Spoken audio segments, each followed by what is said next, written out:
अस्सलाम वालेकुम जॉनम्स, कैसी तबीयत है? ठीक ठाक। ये वीडियो खास करके उन नौजवानों के लिए, उन फैमिलीज के लिए जो कराची से दूर पिकनिक मनाने के लिए जाते हैं, खास करके फार्म हाउसेज में, नाइट स्टेज में। कल रात को, आज हम सदका दे रहे हैं, कल रात को जो वाकया हुआ है, आज अगर मैं आपके सामने जिंदा हूं तो ये किसी मिरेकल से कम नहीं है। या आज जो मेरे साथ, जो हमारे ऑफिस के स्टाफ के, मेरे जो बिजनेस पार्टनर हैं, हमारे तकरीबन 20-25 एम्प्लॉइज जो हमारे साथ गए हैं, अगर आज हम जिंदा हैं तो ये अल्लाह की तरफ से कोई मिरेकल है और कुछ नहीं। कराची में अक्सर जब गर्मी आती है या ईद उल फितर और ईद उल अजहा के बाद हम पिकनिक प्लान करते हैं, और हमने भी पिकनिक प्लान किया गडाप टाउन में। और गडाप टाउन में जब 30 मिनट आप अंदर जाते हैं तो यहाँ अल जन्नत विलेज के नाम से एक वो है कि उसके अंदर मल्टीपल फार्म हाउसेज हैं। उसके अंदर जो है शयान रिजॉर्ट 2 के नाम से अपने एक फार्म हाउस बुक किया, और काफी एक्सपेंसिव था, 48,000, लगभग 50,000 रुपए हमसे लिए। और हमने सोचा था हम क्रिकेट खेलेंगे, हमने बारबेक्यू, खाना पीना, बिरयानी वगैरह सब कैटरिंग ऑर्डर कर ली थी। पूरी टीम तैयार थी फ्राइडे के बाद कि यार खुशी से जाके हम थोड़ा सा एंजॉय कर लेंगे, थोड़ा सा रिलैक्स कर लेंगे। मेरे साथ जो बिजनेस पार्टनर है उसका अपना गार्ड है पर्सनल, वो अपने गार्ड को भी साथ लेकर गया। अच्छा, मेरे पास भी लाइसेंस्ड असला है, लेकिन फॉर सम रीजन मैंने कहा जब एक गार्ड है तो इसकी जरूरत नहीं है, तो हम चले गए।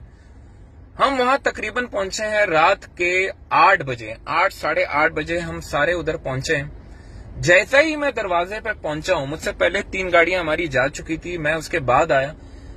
बीच रास्ते में जो है, मतलब हमारे साथ जो मेरे बिजनेस पार्टनर थी, उनकी अहलिया, उनकी जो वाइफ है वो भी साथ थी, क्योंकि उसको घर पे अकेले छोड़ नहीं सकते थे। She was pregnant as well, तो उन्होंने कहा इनको भी साथ लेके जाते हैं। बाकी पूरा ऑफिस का स्टाफ था जो कंपनी के एम्प्लॉइज होते हैं। हम उधर जैसे ही गए तो मेरे जाने से पहले वहां का जो फार्म हाउस की जो मैनेजमेंट थी, उसमें जो लड़के होते हैं, चौकीदार होते हैं, उन्होंने कहा अब ये खातून को जो है ना ये वापस भेजो। मतलब आप इसको जो 2 घंटे का फासला, तकरीबन 1.5 घंटे का फासला हम डिफेंस से गडाप टाउन जो हमने तय की है, तो जो वो खातून है हम उसको वापस लेके जाए। हमने कहा ये जो खातून है, मेरे बिजनेस पार्टनर का जो भाई था उसने कहा ये मेरी बहन है, she is my sister in law, ये इनकी वाइफ है, आप कहें तो हम निकाह खत आपको दिखा सकते हैं। कह रहा नहीं हमें कुछ नहीं देखना, हमें ये नहीं समझ में आ रहा। आप बहुत ही बदतमीजी लहजे में उन्होंने कहा आप इसको वापस भेजो। तो इस दौरान थोड़ी तल्ख कलामी हुई, तो मेरे बिजनेस पार्टनर ने समझाने की कोशिश की कि यार हम इधर 4 मरतबा आ चुके हैं, this is probably the 5th time, और मेरी वाइफ है, शी इज प्रेग्नेंट, मैं इसको घर पे अकेले नहीं छोड़ सकता था, ये मेरा सारा ऑफिस का स्टाफ है, आप बात समझ क्यों नहीं रहे? उनका जो लहजा इंतहाई मुतकबराना, इंतहाई, मतलब क्योंकि तकरीबन सारे पढ़े लिखे नहीं थे और सब सिंधी थे, और इनमें कुछ सिंधी बलूच थे। तो इस दौरान जो है, जो गलती हुई है, जो हमारी साइड पे ही हुई है हमारे गार्ड से, तो उन्होंने गार्ड को धक्का दिया। अब गार्ड भी जो है वो पठान था हमारा, उसका खून गर्म हुआ, उसने जाके हाथ उठा लिया। उसने एक के साथ आया, वो दूसरा आया, वो दूसरे के साथ लड़ा, दूसरे के बाद तीसरे के साथ, या आपस में गुत्तम गुत्ता हो गए। इसको छुड़वाने में जब मेरा बिजनेस पार्टनर लगा, इस दौरान वो चारों बंदे, जो फार्म हाउस की मैनेजमेंट थी, जो सिंधी बंदे थे, कोई चौकीदार था, कोई गार्ड था, वल्लाह आलम, वो लोग बाहर निकले और उन्होंने कॉल की। अब ये जो अल जन्नत विलेज है, इसके अंदर मल्टीपल फार्म हाउसेज हैं, हर फार्म हाउस में 4-5 सिंधी बैठे हैं। एक तकरीबन 150 प्लस का मजबा असला समेत गन्स, रिवॉल्वर्स, राइफल्स लेके आया, और हर एक की जुबान पे एक ही बात थी, पठान को निकालो, हम इसका खून करेंगे, हम इसको छोड़ेंगे नहीं। मैंने, ऑफिस के स्टाफ ने, मेरे बिजनेस पार्टनर ने, हम इनके पांव नहीं पड़े, हमने इनके माथे चूमे, इनको गले लगाया, इनको कहा हम आपसे माजरत मांगते हैं, इस लड़के से गलती हुई, इसको हाथ नहीं उठाना चाहिए, आप अपने बड़ों को लेकर आओ, हम उसको सामने लेकर आएंगे, वो माफी भी मांगेगा, आप चाहो 2 थप्पड़ आप मार दो ताकि आपका कलेजा ठंडा हो जाए। लेकिन वो बजिद इस पे थे कि हम कुछ नहीं सुनना चाहते, आप इसको लेकर आओ इधर। उस वक्त ना वहां कोई सर्वेलेंस कैमरी थी, अंधेरा था, हम इस सोच से आए थे कि हम एक फार्म हाउस में एक पिकनिक मनाएंगे, हम एंजॉय करेंगे।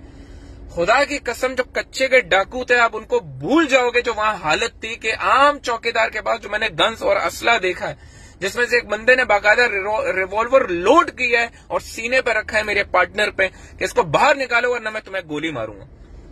मेहमान नवाजी, मेहमानों का तकद्दुस, किसी चीज का लिहाज नहीं रखा गया और सब ने कलमा पढ़ लिया। 15 पे कॉल कर रहे थे तो 15 की तरफ से ये मैसेजेस आ रहे थे कि भाई हमारी गाड़ी खराब हो गई, हमारी गाड़ी खराब है, हम पहुंचने वाले हैं।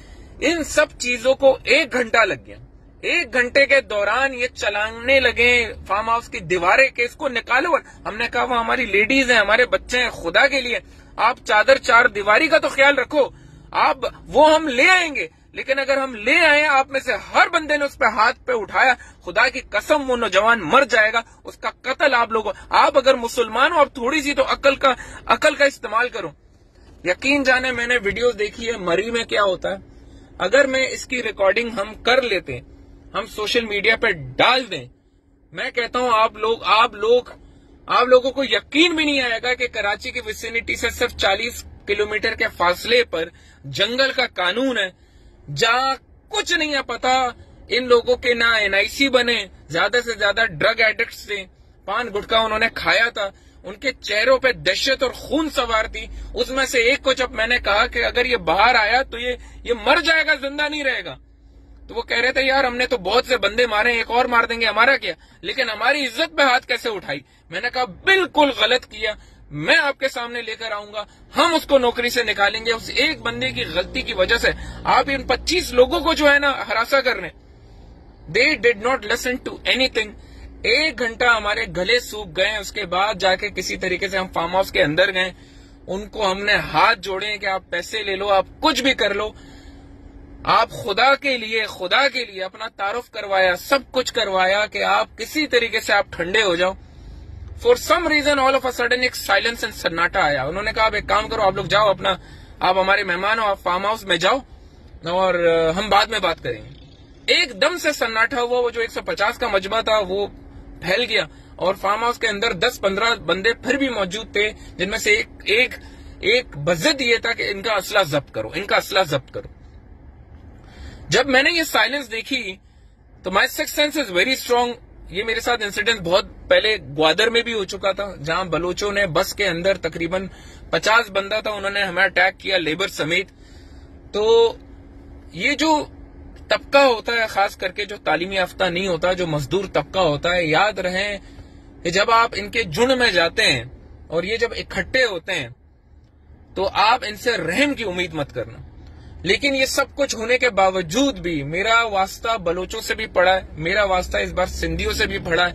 मैं सिंधियों को एक मामले में इतना सब कुछ हो जाने के बाद भी एक चीज पर सलूट पेश करता हूं कि इन्होंने न चादर चार दीवारी को पलांगा, वो आखिर तक उस कमरे में नहीं गई जिस कमरे में मेरी भाभी थी। उन्होंने इस चीज का ख्याल रखा। फिर दूसरा, उन्होंने किसी और पे हाथ नहीं उठाया। वो कह रहे थे उस पठान को निकालो, उसको हमने छोड़ना नहीं, उसको हमने कत्ल करना है, उसको छोड़ना नहीं। हालांकि ग्वादर में जब मेरे साथ हुआ था, मैं खुद बलूच हूं, बलूचिस्तान से मेरा ताल्लुक है, उन्होंने मेरे एक लेबर के गलती पर उनमें से 50 के 50 बंदे में से हर एक ने आके मुझ पे हाथ उठाया था, मेरी कमीज फाड़ी थी। और जब मैंने कहा था कि आप बलोच तो मेहमान को रहमत समझते हैं, उन्होंने कहा बलोच की मैं, मेहमान की मैं। तो सिंधी और बलोच के मुकाबले में आज मेरे ऊपर सिंधियों ने तशद्दुद हमारे पूरे टीम के ऊपर करने की कोशिश की, हरासा किया, सब कुछ किया। लेकिन एक चीज की दाद देता हूं कि इन्होंने चादर और चार दीवारी को पामाल नहीं किया और उन्होंने हम में से किसी इंसान को धक्के और हल्के से हाथ पड़े, लेकिन किसी को जख्मी नहीं किया, किसी को नुकसान नहीं पहुंचाया, जहनी टॉर्चर के अलावा। इस दौरान मेरा किसी तरीके से जो हमारे कॉन्टैक्ट्स थे वो चले। हमने IG साहब के थ्रू DIG को कॉल करवाया, DIG ने SHO को कॉल करवाया।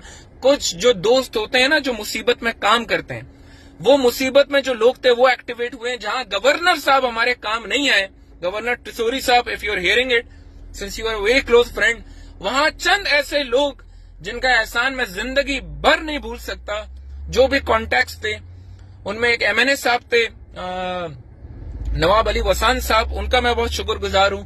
और एक और बहुत करीबी दोस्त हैं जिनका मैं जितना भी जिंदगी भर एहसान अदा करूं कम है, जो एक पुलिस में हैं, बाकायदा अफसर हैं। उनका नाम मैं नहीं शेयर कर सकता, लेकिन मैं आपको सिर्फ इतना सा कह दूं कि खुदा के लिए आप ऐसी जगहों पे जाएं, क्योंकि बाद में पुलिस की मोबाइल आई है क्योंकि बाद में हमें ये पता चला कि इन्होंने ये प्लानिंग की थी कि जब हम दोबारा पिकनिक में मशगूल हो जाएंगे तो वो उस गार्ड को निकालेंगे और फिर जाके उसको मारेंगे और उसका सर फाड़ेंगे। ये हमें तब पता चला जब पुलिस की प्रोटेक्शन में हमारी 4 गाड़ियां वहां से निकली हैं, तो हर 10 बिल्डिंग के फासले पे 15-15 लोगों की फील्डिंग खड़ी थी, उनके हाथ में डंडे थे और वो गाड़ियों को टॉर्च मार रहे थे। उस जगह से किस हालत में हम लोग निकले हम आपको बता नहीं सकते। 40 मिनट तक पुलिस के प्रोटोकॉल में हम गडाप टाउन से निकलकर हाईवे पे गए और हाईवे पे पर 100 की स्पीड से हम निकल के वापस डिफेंस आए। और इस दिन मुझे ये सबक समझ में आया कि पाकिस्तानियों, कानून अब पाकिस्तान में सिर्फ और सिर्फ शहर के अंदर है। जो भी करना है, पिकनिक मनाना है, कहीं जाना है, खुदा के लिए शहर के अंदर जाओ। अगर इन जंगलात में चले जाओगे जिसके अंदर पहले हम जाया करते थे, पहले मुसलमान को मुसलमान समझा जाता था, पाकिस्तानी को पाकिस्तानी समझा जाता था, लेकिन हम तो सुनते थे मरी में मेहमानों के साथ ये करते हैं। आज तो 50,000 जिस फार्म हाउस का भरा है, उस फार्म हाउस की मैनेजमेंट ने जो हमारे साथ किया है, जो टॉर्चर और मेंटल टॉर्चर हमारे साथ और हमारे ऑफिस के कुलीग्स और स्टाफ के साथ हुआ है, हम शायद जिंदगी में नहीं कर पाएंगे। अगर वक्त पर हम अपने कॉन्टेक्ट इस्तेमाल करके पुलिस को ना बुलाते तो शायद आज हम अपने गार्ड्स की फातिया ख्वानी पढ़ रहे होते हैं, क्योंकि इनमें से किसी एक की भी एनआईसी नहीं बनी। इनके लिए कत्ल करना कोई मसला नहीं है, कत्ल करके लड़खाना और शक्कर भाग जाते हैं, पर आप इनको ढूंढते रहो। तो लिहाजा जो भी कराची वाला है, सुनने वाला है, आपसे गुजारिश है कि फार्म हाउसेज में नाइट स्टेज मत करो। हमारे पास गार्ड था, पिस्टल्स थे, सब कुछ थे, लेकिन गन आपकी हिफाजत नहीं कर सकती जब 150-200 का मजबा आपको अटैक करने आएगा। और अगर इस दौरान हम अपने गन निकालते तो शायद इससे ज्यादा बुरा होता। हम सब ने बड़ी ही इंटेलेक्चुअली इसको डील किया। हमने टेम्पर को डिफ्यूज किया और टाइम गेन करके पुलिस को मंगवाया, और उस दौरान खाना पीना सब छोड़कर अपनी जानों को बचा के हम वहां से निकले। बस ये कहता हूं, अल्लाह ताला इस मुल्क की हिफाजत करे। अब अपनी जानों की हिफाजत करें। कुछ भी करना चाहते हैं, करीबी इलाके में जाएं, घूमें फिरें। इन जंगलात में, घारों में, बलूचिस्तान में, इंटीरियर सिंध में, ये गडाप टाउन में, ऐसे इलाकों में ना जाएं और किसी भी तरीके से जो है ना अपने आप को नुकसान ना पहुंचाएं। और मैं दोबारा यही कहूंगा सिंधियों के मामले में कि इतना गुस्सा होने के बावजूद भी उन्होंने चादर चार दीवारी को पामाल नहीं किया, और उन्होंने जिसने नुकसान पहुंचाया था वो उसी को टारगेट करना चाहते थे। हालांकि उनका अंदाज इंतहाई गैर मुनासिबाना था, लेकिन उन्होंने हमारे किसी दूसरे एम्प्लॉइज को न जख्मी किया, न उन पर हाथ उठाया। तो मैं यही कह सकता हूं, अपनी जानों की हिफाजत करें और कोई भी गलती ना करें। रात के वक्त खासकर तौर पर, चाहे आपके पास गार्ड हो, हमारे पास M4A1 थी, हमारे पास पिस्टल्स थी मल्टीपल, लेकिन यकीन जाने गन आपकी हिफाजत नहीं करता when you are encountered with such thing। अपना बहुत ख्याल रखें और ये वीडियो उन सब के साथ शेयर करें। अगर वो सिंधी है तो भी उसके साथ शेयर करें, और अगर कोई प्लान कर रहा है पिकनिक तो भी उसके साथ शेयर करें। बाकी आपकी जिंदगी आपके अपने हिफ्ज़ो अमान में। I wish you guys the best of luck. Thank you.